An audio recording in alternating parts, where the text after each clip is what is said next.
ये हमारा उनको पूछना है और उसका उत्तर क्या मिलता है हमको वो भी देखना है। तो इसलिए दोस्तों हमेशा मीडिया में ये कंफ्यूजन कर रहे हैं कि वो तो चर्चा के लिए तैयार है लेकिन अपोजिशन पार्टी तैयार नहीं है। अरे अपोजिशन पार्टी तो तैयार है, इसलिए 11 दिन से हम सतत कोशिश कर रहे हैं। पहली बार 65 लोग एमपीज 267 पे नोटिस दिए। इससे बढ़ के क्या होना है?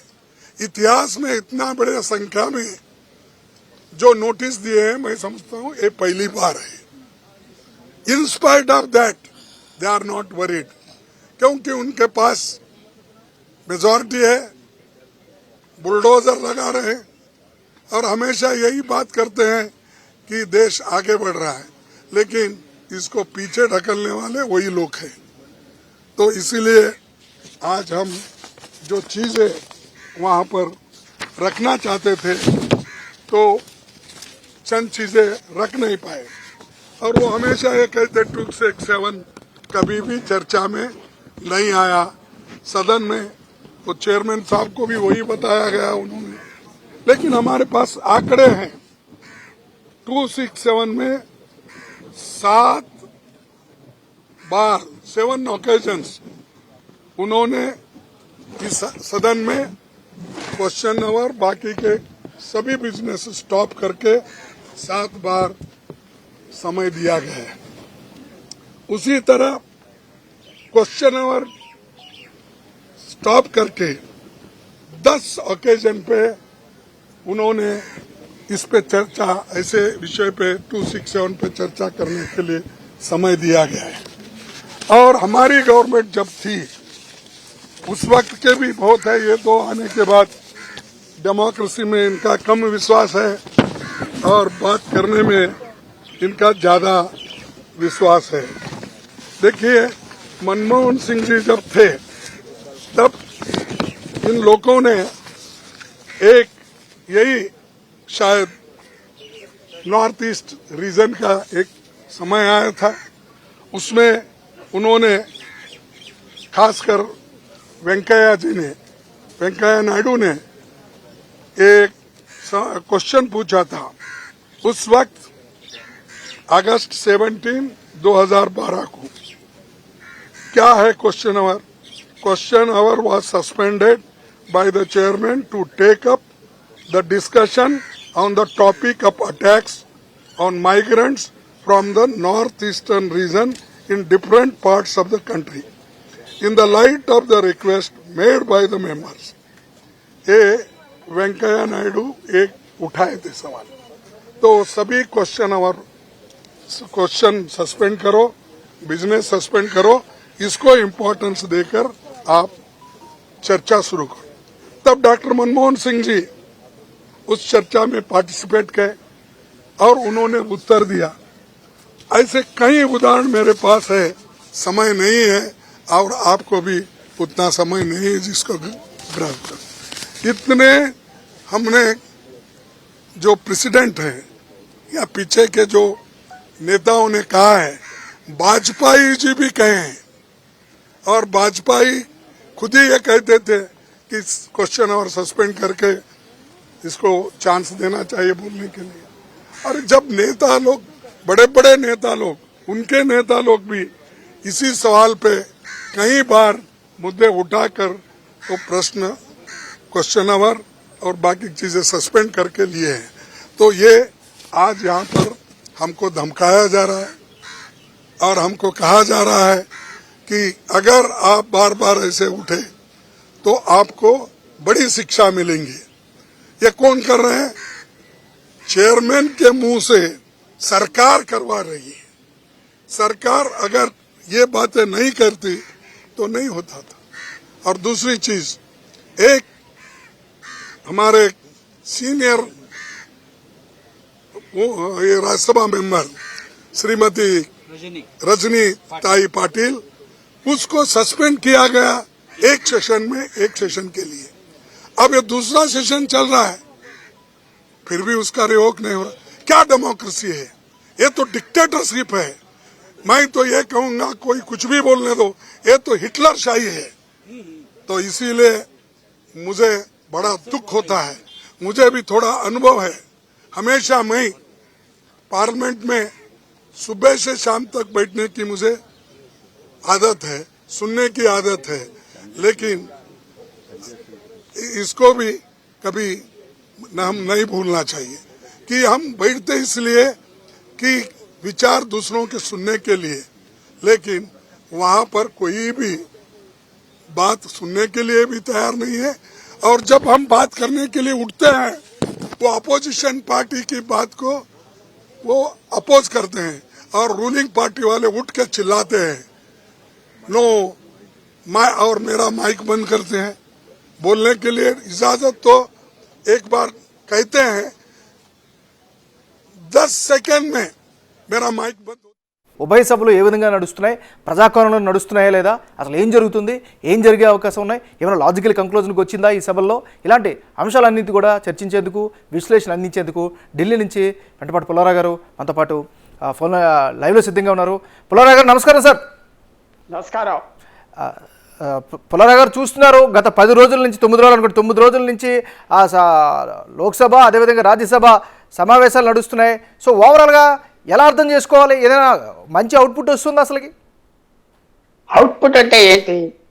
మణిపూర్లో ఎవరైనా ఇది పెద్ద ఇష్యూ కాదంటే మనం ఏదో అక్కడ జరిగిన రేప్స్, వైలెంట్ యాక్టివిటీస్కి సమర్థిస్తున్నట్టుగా వస్తుంది కాబట్టి కానీ ఆ ఇష్యూ మీద ఇంత అల్లరి దేనికి చేస్తున్నారు?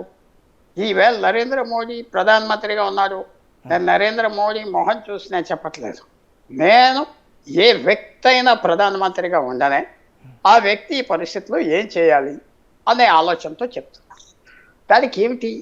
మణిపూర్ని ప్రపంచం అంతా ఏదో జరిగిపోయింది, ఘోరం జరిగిపోయిందని చెప్పి అల్లరి చేయడం తప్ప ఏంటి? 1964 అంటే 36 సంవత్సరాలప్పుడు, ఇప్పుడు దాదాపు 10 సంవత్సరాలు ఈ సెంచరీలో 2000 నుంచి 2010 వరకు ఆర్మీ పరిపాలన మణిపూర్లో జరిగింది. Arm forces special powers act అక్కడ వర్తించింది. అలాంటి రాష్ట్రంలో 30 లక్షల జనాభా ఉన్న చోట 2 తెగలు 100 సంవత్సరాలు బట్టి ఎవరైతే విరోధం ఉన్నారో, కొంత తెగ బర్మాలో ఉన్నది బోర్డర్లో, వాళ్ళు ఇక్కడ రావటం, అక్కడికి వెళ్ళటం, మేటి అనే తెగ ఎక్కువగా ఇక్కడే ఉండటం, ఆ గొడవలు జరుగుతూ ఉన్నాయి. అది భారతదేశంలో ఎవరైనా రెచ్చగొట్టారా? రెచ్చగొట్టలేదు. జరుగుతూ వచ్చినాయి. బ్రిటిష్ కూడా ఇలా గొడవలు పడుతూ ఉండాలని ఆ టైంలో చేసిన విషయాన్ని సెంట్రల్ గవర్నమెంటే ఏదో చేసేసింది. దేశం అంతా, ప్రపంచం అంతా అల్లరి చేస్తారా? ఎన్నో విషయాలు ఉన్నాయి భారతదేశంలో టేకప్ చేయవలసి. అది కాకుండా మణిపూర్ మీద ఎంతో ఫోకస్ చేస్తున్నారు. చైనా అది వెనకాల ఉన్నదని చాలా అంతకీ అర్థమవుతుంది. 64 నుంచి చైనా మణిపూర్లో ఎవరైతే రెబల్ చేశారో వాళ్ళకి డబ్బులు ఇవ్వటం, అక్కడ కాపాడటం, వాళ్ళకి ఇల్లు ఇవ్వటం, అన్ని ఖర్చులు నాయకులకి థాయిలాండ్లో కుటుంబాలతో అక్కడే ఉంటున్నారు, అన్నీ చేయటం అందరికి తెలిసిన రహస్యం. రేపు త్రిపురలో గొడవ చేస్తుంది, ఎల్లున్న మిజోరాంలో, తర్వాత మేఘాలయలో ఏం చైనా చేయించడానికి ఉన్నది. వాళ్ళ దేశ రాజకీయం చైనా రాజధర్మంగా వాళ్ళు చేస్తున్నారు. భారతదేశాన్ని తగ్గించాలని మన ధర్మ ప్రకారంగా మనం చేస్తున్నాం. ఈ ఇష్యూని ఇంత అల్లరి చేయాలా? ఈ ఇష్యూ పెద్ద ఏదో అయిపోయింది. ప్రధానమంత్రి వచ్చి ఆయన మాట్లాడాలట. ఏ ప్రధానమంత్రి అయినా అన్నాను, నరేంద్ర మోడీ గారు మాట్లాడి నేను బాగా చెప్పలేదు, అల్లరి చేసి బయటికి వాకౌట్ చేయడానికే కదా. మరి పుల్లారావు గారు ఒక విషయం చెప్పండి, మరి అవిశ్వాస తీర్మానానికి సంబంధించిన చర్చకు కూడా తేదీలు కూడా ఖరారైనట్టు తెలుస్తున్నాయి కదా, 8, 9, 10 తారీఖుల్లో. ఆ రోజు ఏం జరిగే అవకాశం ఉంది ఇప్పుడున్న సిచ్యువేషన్? ఆ రోజు వింటాడు, ప్రధానమంత్రి వచ్చి కూర్చుంటాడు, దాంట్లో ఏం డౌట్ లేదు. ఆఖరిన ఆయన జవాబు చెప్తాడు, తప్పకుండా జవాబు చెప్తాడు. దాని ముందలే ఆయన మళ్ళీ పార్లమెంట్ హౌస్కి వచ్చి ఆయన ముందలే అక్కడ తిట్లు తిని అవమానం పడటానికి ఏ రకంగా ఒప్పుకోవాలి? మీకు 27 అవిశ్వాస తీర్మానాలు ఇప్పటి నుంచి భారతదేశంలో జరిగినాయి. నేను జ్ఞాపకం చేస్తున్నా, నెహ్రూ గారి మీద 63, 15 సంవత్సరాలు ఆయన ప్రధానమంత్రిగా ఉన్నప్పుడు ఫస్ట్ టైం ఆయన మీద జరిగింది. దేనికి జరిగింది? చైనాకి భారతదేశం ఎంతో నష్టపోయి ఓడిపోయి గవర్నమెంట్ ఏం చేయలేదు, అంత పెద్ద విషయం మీద అవిశ్వాస తీర్మానం. పివి నరసింహారావు గారు 3 సార్లు అవిశ్వాస తీర్మానం ఫేస్ చేసేది. మెజారిటీ లేదు, 225 ఎంపీలే ఉన్నారు 540లో. ఓడిద్దాం తెగిద్దాం అంటే ఆయన సాధించుకున్నాడు, నిలబడ్డాడు. 2003 నుంచి జ్ఞాపకం తెచ్చుకోండి, 2003 నుంచి బీజేపీ వాజ్పేయి ఉన్నప్పటి నుంచి 2018 వరకు ఒక అవిశ్వాస తీర్మానం పాస్ చేయలేదు. 10 సంవత్సరాలు మన్మోహన్ సింగ్ ఉన్నప్పుడు ఆయన కూడా ఒక కోalition ప్రభుత్వమే. బీజేపీ అవిశ్వాస తీర్మానం తేలేదే ఆయన మీద. ఇప్పుడు తీసుకొచ్చారు అవిశ్వాస తీర్మానం, మంచిది, తప్పేం లేదు. నెహ్రూ కూడా అదే అన్నాడు. ఆ ఓడిపోయినప్పుడు అవిశ్వాస తీర్మానం ఆబ్జెక్టివ్ ఏంటి? మమ్మల్ని ఓడించాలి, వాళ్ళు గవర్నమెంట్ ఫామ్ చేయాలి. అది అవిశ్వాస తీర్మానం. వాళ్ళు ఓడించడానికి వదలం లేదు కాబట్టి ఈ తీర్మానం అనవసరం, యూస్లెస్ అన్నారు పండిత్ జవహర్లాల్ నెహ్రూ 63 ఆగస్టు. కానీ పుల్లారావు గారు ఈ రోజు ఖర్గే గారు చేసినటువంటి వ్యాఖ్యలు మనం చూస్తే, అంటే ఇండియా కూటమి తరపు నుంచి ఆయన చేసినట్టుగా భావించవచ్చు. ఆయన ఏం చెప్తున్నారంటే బుల్డోజింగ్ చేస్తున్నారు, కనీసం మా గొంతు నొక్కే ప్రయత్నాలు జరుగుతున్నాయి అని చెప్తున్నారు. దీన్ని ఎట్లా చూడాలి మరి? అది నేను కరెక్ట్ అనుకోవట్లేదు. ఆయన ఇది ఒక టాక్టిక్ గా చేసి ప్రభుత్వాన్ని ఏదో అల్లరైపోయింది. మనం జ్ఞాపకం తెచ్చుకోవాలి, 2010 నుంచి 14 వరకు మన్మోహన్ సింగ్ ప్రభుత్వం నడపటం కష్టం అయిపోయింది. అన్నా హజారేది, ఆ కరప్షన్ స్కామ్స్, ఆ టెలికాం స్కామ్స్ మీకు అందరికీ నాకందరికి జ్ఞాపకం ఉన్నది కాబట్టి ఏదో అల్లరి చేద్దామని చేస్తారు, తప్పులేదు, చేయకూడదు అనలేదు. ఈ ఇష్యూ మీద మాట్లాడించాలా? ఈ ఇష్యూ ప్రధానమంత్రి గారు అక్కడికి వెళ్ళి మాట్లాడాలా? ఎవరైతే మాట్లాడేది, ఒకసారి మాట్లాడాడు అంటే అక్కడ ఇంత అల్లరి అవుతుందని ఇంకా అల్లరి చేయించడానికే కదా. ప్రధానమంత్రి భారతదేశం ఇలాగ అన్నిట్ల మీద దృష్టి వేస్తున్నాడు. అక్కడికి వెళ్ళి ఆయన పరువు ప్రతిష్ట పాలు చేసుకోవడానికి, ఆయన పరువు ప్రతిష్ట, భారతదేశం పరువు ప్రతిష్ట, భారతదేశం పరువు ప్రతిష్ట పాలు చేస్తారా ఈవేళ? అదే ఐడియా. ఈ రోజు ఢిల్లీ ఆర్డినెన్స్ కి సంబంధించి కూడా చాలా పెద్ద ఎత్తున చర్చ జరిగింది. దీనికి సంబంధించి దీన్ని ఎలా చూడాలంటారు? ఢిల్లీ ఆర్డినెన్స్ చాలా కరెక్ట్. ఎందుకంటే ఈ భారతదేశంలో కాదు, తెలుగు రాష్ట్రాల్లో అమెరికా గురించి చాలా తెలుసు కాబట్టి చెప్తున్నా. వాషింగ్టన్ DC అమెరికా రాజధాని. అక్కడ ఎలాంటి పరిపాలన ఉన్నది? చీఫ్ మినిస్టర్ లేడు అక్కడ, ఎవరు ఎలక్టెడ్ మేయర్ ఉన్నాడంతే, వాడికి అధికారం లేదు. అంతా సెంట్రల్ క్యాపిటల్ జోన్ ఫెడరల్ గవర్నమెంట్తో ఉంటుంది. ఒక ఎమ్మెల్యే లేడు, ఒక MP లేడు ఆ జోన్లో, క్యాపిటల్ జోన్లో ఢిల్లీ లాంటి క్యాపిటల్ జోన్లో full control government of India లేకపోతే ఎలా జరుగుతుంది? రాష్ట్ర ప్రభుత్వానికి అప్పచెప్పి ఇష్టం వచ్చింది చేసుకోమంటే ఇష్టం వచ్చినట్టుగా చేస్తాడు కదా ఎవరైనా ముఖ్యమంత్రి. మరి విపక్షాలు చేస్తున్న సూచనలు, సలహాలు, మార్పులు, చేర్పులు మాట ఏమంటారు మరి? అది చాలా తప్పు. కాంగ్రెస్ పార్టీ ఇన్ని సంవత్సరాలు ఎందుకు చేయలేదు? అధికారంలో 2014 వరకు ఉన్నది, ఎంజాయ్ చేసింది. అప్పుడు అయ్యో ఈ అధికారం అంతా ముఖ్యమంత్రికి ఇచ్చేద్దాం, ఎందుకు చేయలేదు? ఎందుకంటే కాంగ్రెస్ పార్టీకి బాగా చరిత్ర తెలుసు, పరిపాలించారు. ఈ అధికారం వదులుకుంటే క్యాపిటల్ మీద సెంట్రల్ గవర్నమెంట్ పనిచేయలేదు. ఒక ఫారెన్ విజిటర్ వస్తాడు, వీళ్ళు అడ్డం పడతారు. మరి ఈ ఆర్డినెన్స్ వల్ల ప్రజలకి ఏ మేరకు మేలంటే ఏం చెప్తారు? ఏమి నష్టం లేదు ప్రజలకి. ఢిల్లీ ఒక చిన్న రాష్ట్రం, ఒక మేయర్ ఉన్నాడు.